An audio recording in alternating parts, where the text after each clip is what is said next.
So we'll just go over a leg, like an ankle lever, to take the back from the turtle, right? Because it's mostly exposed. You just got to really flip him over in most cases, right? So he's in the turtle position. However he gets here, it doesn't really matter. It might take you a little while to establish this underhook or the seatbelt position if he's fighting. It depends, right?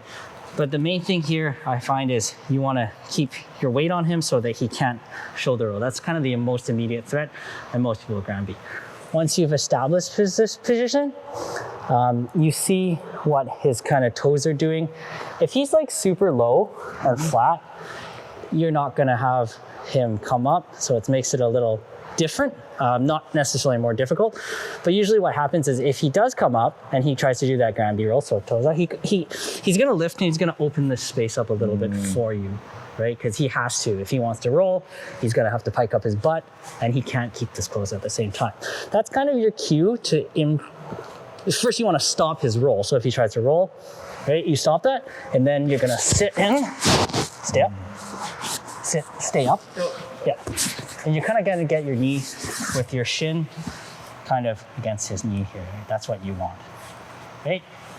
Depending if he has his elbows inside. Most people, when they play the turtle, they're going to be tightly, like traditional turtle, they're in as much as possible, nice and tight, right? Because they don't want you to be able to access their levers and stuff. If people have their elbow open like this, man, just rip it right open, right? Probably not going to happen. But he's probably going to have it inside here, so you're going to put your knee in here like this. Now what you need to do from here is just like we did before, you want to bump him forward to access the lever of his leg, of his right leg. So if he stays like put like this, it's hard to fish for this foot. All I need to do is bump him forward. And if you guys can see on the other side here, I'm looking for this, right? So he keeps his butt down, right? Just nudge him up, and I trap this.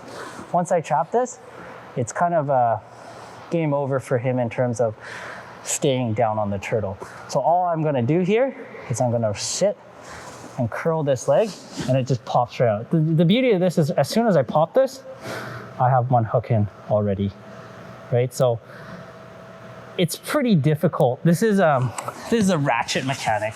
So if you go in the turtle, basically what I'm doing is I'm putting my shin here, and I'm going like this. Like he's gonna go. He has to, right? Like mechanically I'm accessing this hip, and I'm doing I believe this is an interior rotation, and he's gonna pop in. So again, the placement is you kind of want your shin up against his knee. This is really, really tight, so you can't get in. If he had his toes live and he's gonna, for whatever reason, bump again, or he's gonna try and Granby roll, so if he drops his shoulder down and lifts his hip up, it's super easy to just catch this leg.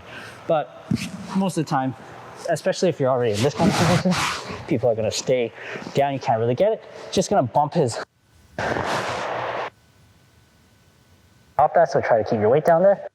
It's not gonna go, right?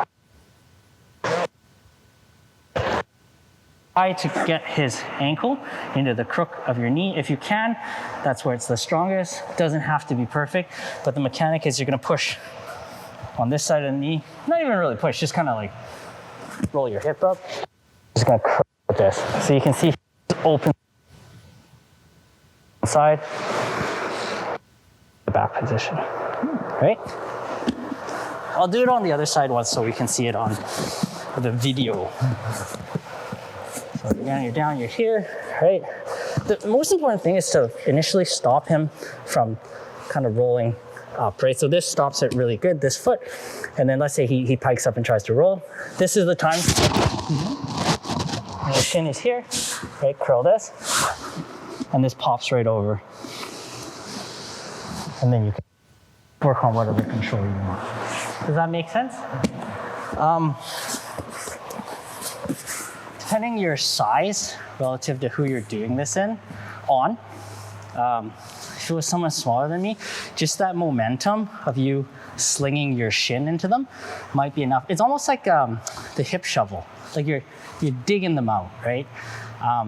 For bigger guys, like Owen weighs more than me, and Gil, like I could slam into it's probably not gonna do anything, but that's when you use that ratchet motion to like crank it out, right? So you may have different results depending your size and length and all that in relation to your partner. But this is one of the stronger mechanics, and you guys should be familiar with, you've seen it before, like in the hip shovel and other such positions. It's a ratchet lever is what it is. So again, it's really nice because you can tuck and get your leg right in, and then to get the other hook, it's kind of like the things we talked about. You might need to lean forward, this and that, because you do have that seatbelt already established, but just to get your other leg in, get your 4 points.